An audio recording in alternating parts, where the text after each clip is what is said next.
आज की वीडियो में देखेंगे हम बहुत ही महत्वपूर्ण क्वेश्चन करेंट अफेयर के। तो चलिए हम देखते हैं। तो यहाँ पर हमें पहला क्वेश्चन दिया हुआ है कि United world wrestling ranking series 2025 में 65 किलोग्राम पुरुष फ्री स्टाइल में भारत के लिए स्वर्ण पदक किसने जीता है। ठीक है, तो यहाँ पर देखिए यह जीता है सुजीत कलकल ने। और United world wrestling ranking series 2025 में भारत ने कुल 10 पदक जीते हैं। ठीक है, तो ये 10 विजेता हैं। तो देखिए भारत ने इसमें 3 स्वर्ण, 3 रजत और 4 कांस्य पदक जीते हैं। इस तरीके से कुल भारत ने इसमें 10 पदक जीते हैं। ठीक है, चलिए आगे देखते हैं। आगे दिया हुआ है कि हाल ही में चर्चा में रहा गुरयुल घाटी जीवाश्म स्थल कहाँ स्थित है। तो गुरयुल घाटी जीवाश्म स्थल जम्मू कश्मीर में श्रीनगर के निकट खोन मुहिम में स्थित है। तो यह चर्चा में क्यों रहा है गुरयुल घाटी जीवाश्म स्थल? यह है घाटी उत्खनन और भूमि परिवर्तन के खतरे के कारण यह चर्चा में रहा है, क्योंकि भारतीय भूवैज्ञानिक सर्वेक्षण ने इसके लिए चेतावनी दी थी। ठीक है, आगे देखेंगे हम। आगे दिया हुआ है कि हाल ही में बनारस लोकोमोटिव वर्क्स ने कुल कितने इलेक्ट्रिक इंजन तैयार कर कीर्तिमान स्थापित किया है। तो बनारस लोकोमोटिव वर्क्स या VLW ने 2500 इंजन तैयार कर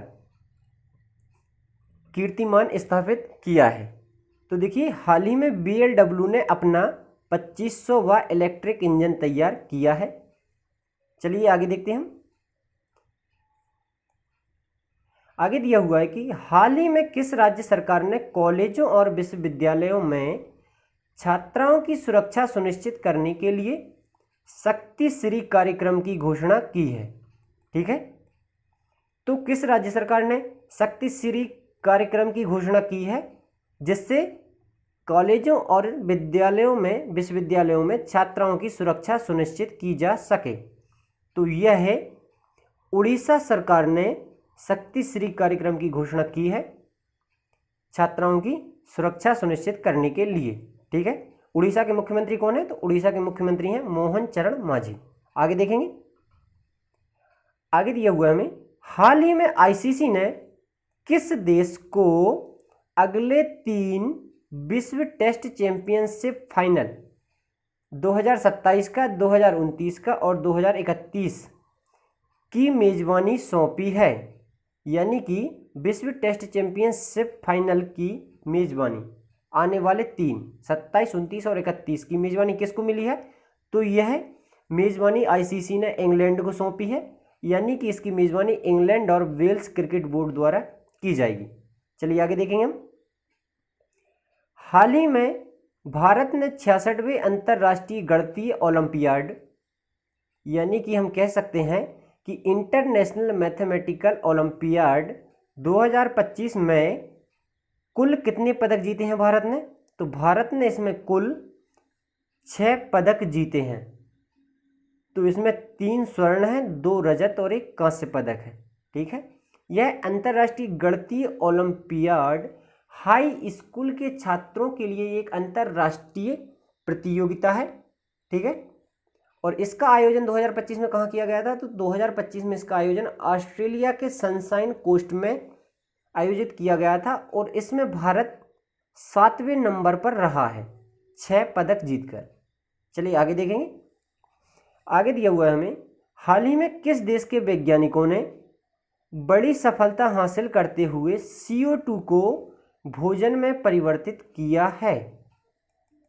तो किस देश के वैज्ञानिकों ने? तो चीनी वैज्ञानिकों ने या चीनी शोधकर्ताओं ने औद्योगिक अपशिष्ट या कार्बन डाइऑक्साइड से प्राप्त मेथेनॉल को सफ़ेद चीनी या सुक्रोज में बदलने की विधि विकसित की है। ठीक है, यानी कि कहने का मतलब ये है कि चीनी शोधकर्ताओं ने जो औद्योगिक अपशिष्ट या CO2 कार्बन डाइऑक्साइड से प्राप्त मेथेनॉल को चीनी में बदलने की विधि विकसित की है। ठीक है, चलिए आगे देखेंगे।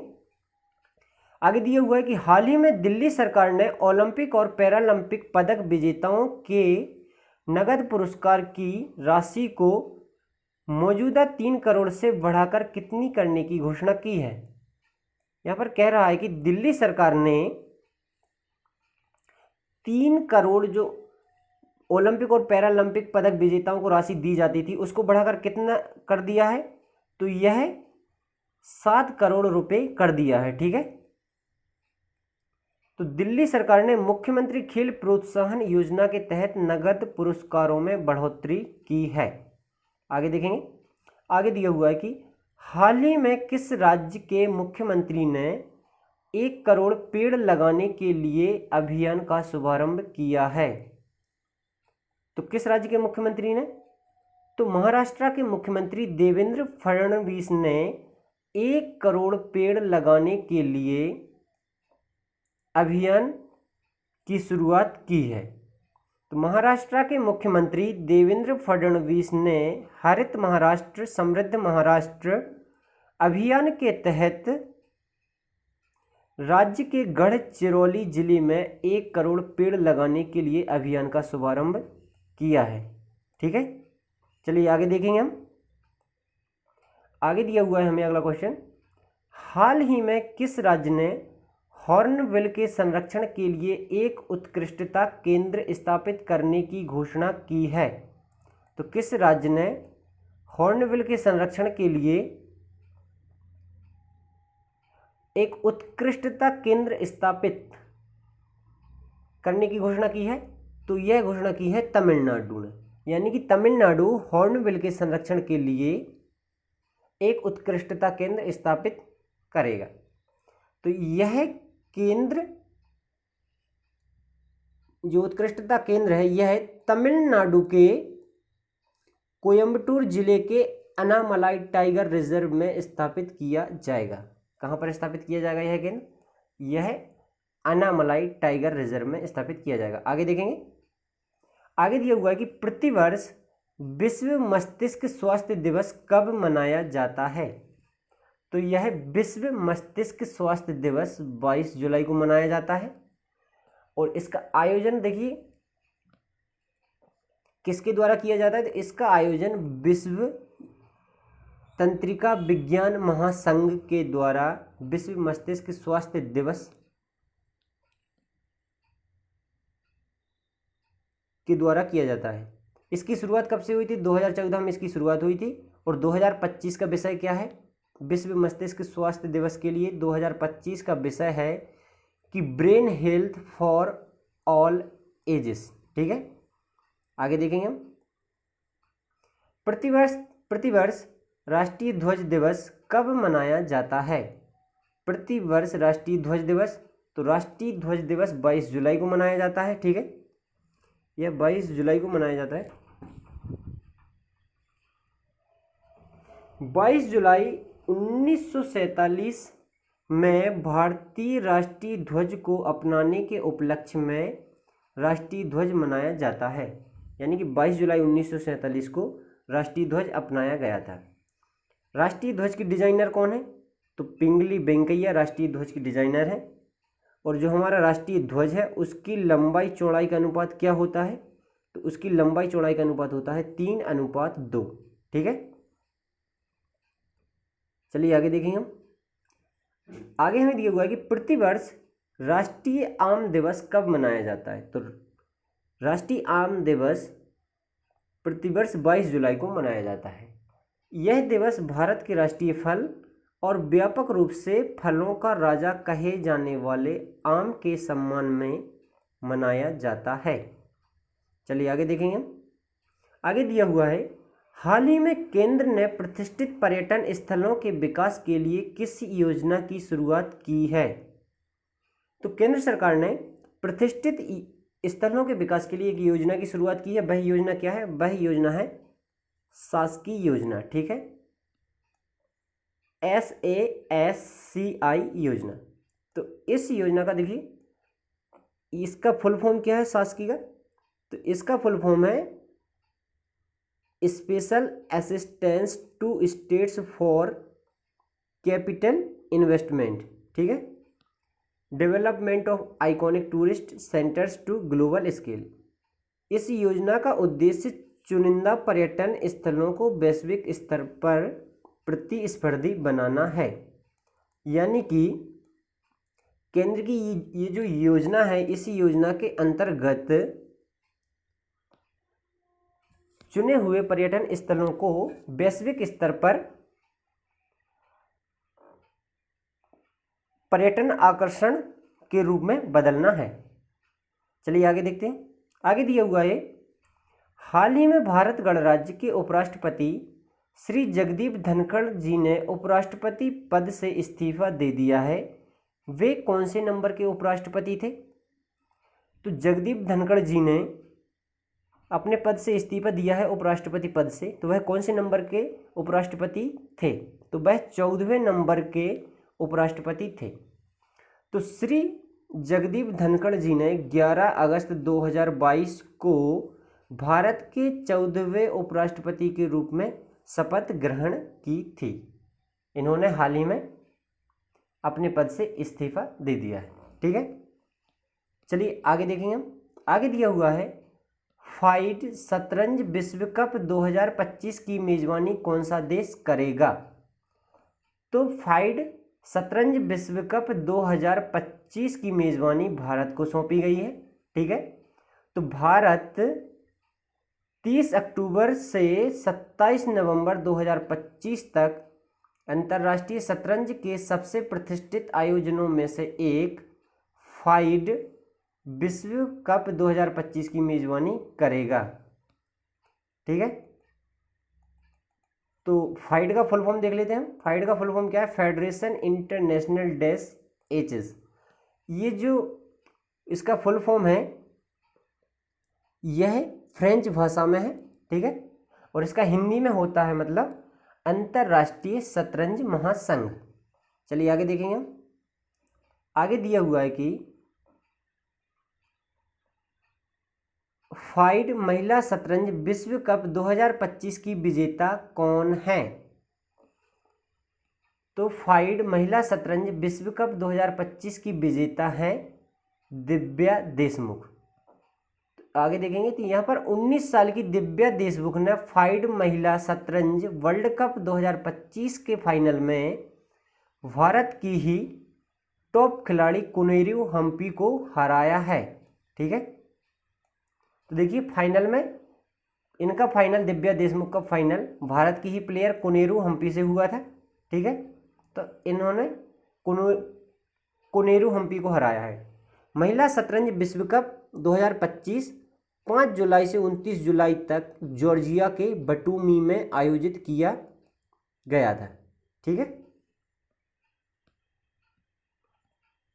चलिए आगे देखेंगे हम। आगे दिया हुआ है कि हाल ही में किसने ग्लोबल बेस्ट मैजिक क्रिएटर 2025 का पुरस्कार जीता है? तो बेस्ट मैजिक क्रिएटर 2025 यह जीता है राजस्थान की सुहानी शाह ने। तो यह देखिए, ये जो बेस्ट मैजिक क्रिएटर अवार्ड है, यह पुरस्कार Federation International des Society Magics द्वारा प्रदान किया जाता है, जिसे जादू का ऑस्कर भी कहा जाता है। ठीक है, चलिए आगे देखेंगे हम। आगे दिया हुआ है, हाल ही में किसे भारतीय बीमा नियामक एवं प्राधिकरण या इरडाई का अध्यक्ष नियुक्त किया गया है? तो इरडाई का अध्यक्ष अजय सेठ को नियुक्त किया गया है। अजय सेठ को 3 वर्ष के कार्यकाल के लिए इरडाई का अध्यक्ष नियुक्त किया गया है। ठीक है, अजय सेठ को। चलिए आगे देखेंगे।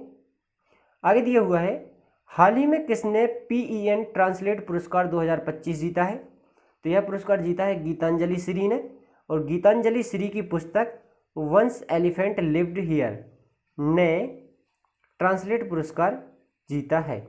PEN ट्रांसलेट पुरस्कार जीता है। ठीक है, यहाँ पर थोड़ी टाइपिंग मिस्टेक है। PEN ट्रांसलेट पुरस्कार जीता है। इस पुस्तक का हिंदी से अंग्रेजी में अनुवाद किसने किया था? तो डेजी रॉकवेल ने अनुवाद किया था।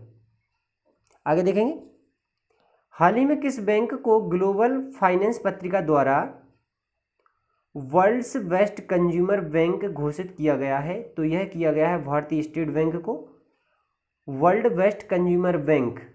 तो कौन है? भारतीय स्टेट बैंक। ठीक, भारतीय स्टेट बैंक को 2025 के लिए विश्व का वर्ल्ड्स बेस्ट कंज्यूमर बैंक घोषित किया गया है। एसबीआई या भारतीय स्टेट बैंक के अध्यक्ष कौन है? तो CS शेट्टी। चलिए आगे देखेंगे, आगे दिया हुआ है, भारत ने वर्ष 2025 में ही पेट्रोल में 20% एथेनॉल मिश्रण का लक्ष्य हासिल कर लिया है। इसे हासिल करने का मूल लक्ष्य कब तक हासिल करने का था?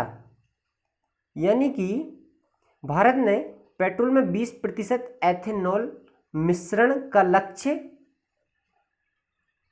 कब तक का रखा था? यह रखा था भारत ने 2030 तक का टारगेट था, लेकिन भारत ने इसे 2025 में ही इस लक्ष्य को हासिल कर लिया है।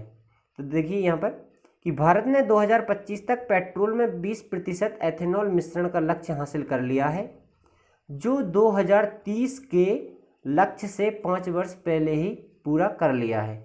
यानी कि 2030 तक का टारगेट था, लेकिन 2025 में ही पेट्रोल में 20% एथेनॉल मिश्रित करने का लक्ष्य हासिल कर लिया गया है। आगे देखेंगे, आगे दिया हुआ है, आयकर दिवस कब मनाया जाता है? तो आयकर दिवस प्रतिवर्ष 24 जुलाई को मनाया जाता है। आगे देखेंगे यहाँ पर, तो यहाँ पर देखिए, भारत में आयकर की शुरुआत 1860 में ब्रिटिश अर्थशास्त्री सर जेम्स विल्सन द्वारा की गई थी। ठीक है, तो हम कह सकते हैं कि भारत में आयकर के जनक कौन है? भारत में आयकर के जनक अर्थशास्त्री सर जेम्स विल्सन को भारत में आयकर का जनक कहते हैं। भारत में वर्तमान में 1961 का आयकर अधिनियम लागू है। आगे देखेंगे, हाल ही में किस राज्य ने विधानसभा परिसर में कारगिल शहीदों के सम्मान में शौर्य वाटिका स्थापित करने की घोषणा की है? तो यह घोषणा की है राजस्थान ने। तो राजस्थान विधानसभा 1999 के कारगिल युद्ध में शहीद हुए सैनिकों के सम्मान में एक कारगिल शौर्य वाटिका स्थापित करेगी। इस शौर्य वाटिका में 1100 पौधे लगाए जाएंगे। और देखिए, कारगिल दिवस कब मनाया जाता है? तो कारगिल दिवस मनाया जाता है 26 जुलाई को। आगे देखेंगे, हाल ही में जारी हैंडले पासपोर्ट इंडेक्स में भारत का स्थान क्या है? तो भारत का हैंडले पासपोर्ट इंडेक्स, यानी कि अभी जो जुलाई में जारी की गई है, किया गया है इंडेक्स, तो इसमें भारत का स्थान है 77वां। यह इंडेक्स साल में 2 बार जारी किया जाता है, जनवरी में और जुलाई में। तो जनवरी में भारत की रैंक क्या थी? भारत की रैंक थी 85, और अब जुलाई में भारत की रैंक क्या है? तो भारत की रैंक है 77। यानी कि भारत ने इस रैंक में सुधार कर लिया है। ठीक है, यह इंडेक्स साल में 2 बार जारी किया जाता है, और इस इंडेक्स में शीर्ष पर सिंगापुर है और सबसे नीचे क्या है? अफगानिस्तान है। ठीक है, आगे देखेंगे, आगे दिया हुआ है, हाल ही में कौन इंदिरा गांधी राष्ट्रीय मुक्त विश्वविद्यालय, या इसे शॉर्ट में कहते हैं IGNOU, Indira Gandhi national open university की पहली महिला कुलपति कौन बनी है? ठीक है, ये पहली महिला कुलपति बनी है, तो ये थोड़ा ज़्यादा इंपॉर्टेंट हो जाता है। तो ये इग्नू की पहली महिला कुलपति बनी है प्रोफेसर उमा कांजी लाल। ठीक है, तो इग्नू की स्थापना कब हुई थी? 1985 में इसकी स्थापना हुई थी। इसका मुख्यालय नई दिल्ली में है, और इसके क्षेत्रीय केंद्रों की, ठीक है, ये थोड़ी सी टाइपिंग मिस्टेक है यहाँ पर, केंद्रों की संख्या 67 है। चलिए आगे देखेंगे हम, आगे दिया हुआ है कि हाल ही में किसे जीपी बिड़ला मेमोरियल पुरस्कार 2025 से सम्मानित किया गया है? तो जीपी बिड़ला मेमोरियल पुरस्कार 2025 से सम्मानित किया गया है इसरो के अध्यक्ष डॉक्टर वी नारायणन को।